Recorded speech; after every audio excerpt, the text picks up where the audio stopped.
Air conditioning 2014 Hyundai ELANTRA. And I was actually really surprised at the temperature that's coming out of the dash. This has been sitting in the garage, I mean not the garage, but outside. Hot, cooked, baked, under the sun, black dash, full exposure of new time sun, and 82.7 degrees outside right now.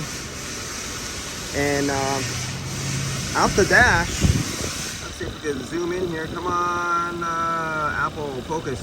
Okay, I'm data graphing this over time. So from minute 0 when I started when I just turned this on, and we were at 36.2 degrees, and we're dropping, I think, 35.5 degrees. And yeah, and this is at idle. And you know, compressors don't work efficiently at idle.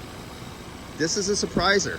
And God, got to knock it off to Hyundai. You knocked it out of the park there, Hyundai, on this model. We got a rare one. If you look right here, the section line temperature is 41 degrees.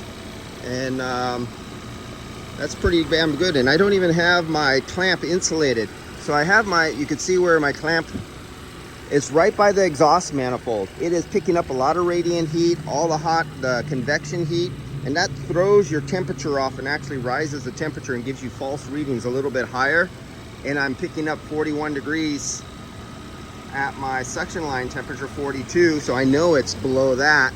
And I got 35 there. So the reason it's higher and you don't know it, because you don't know your tools and you don't know what can throw it off, when you put your clamp, it's literally touching almost and burning the handles on there. When you put your clamp right by an exhaust manifold, and the exhaust manifold's like 400 or 500 degrees, the radiant heat hits the plastic and heats it up. Well, the thermistor is encased and embedded in the plastic of the handle. When the handle gets off, it picks some of that convection and that radiant heat, and it gives you a kind of a false reading. It makes it higher.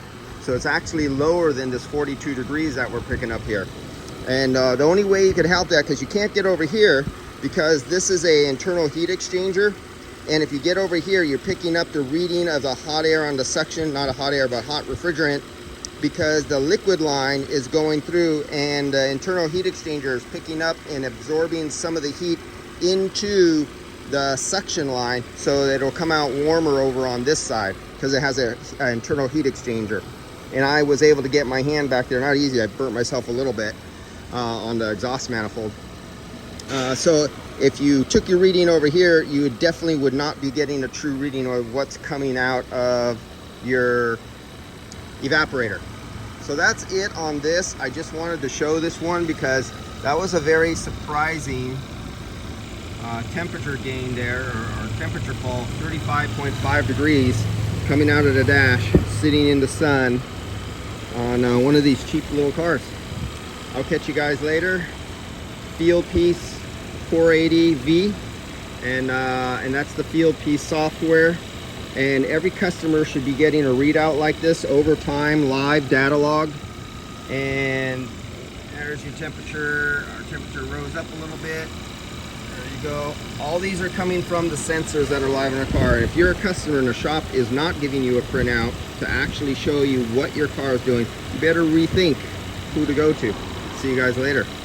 Field Piece, JobLink software.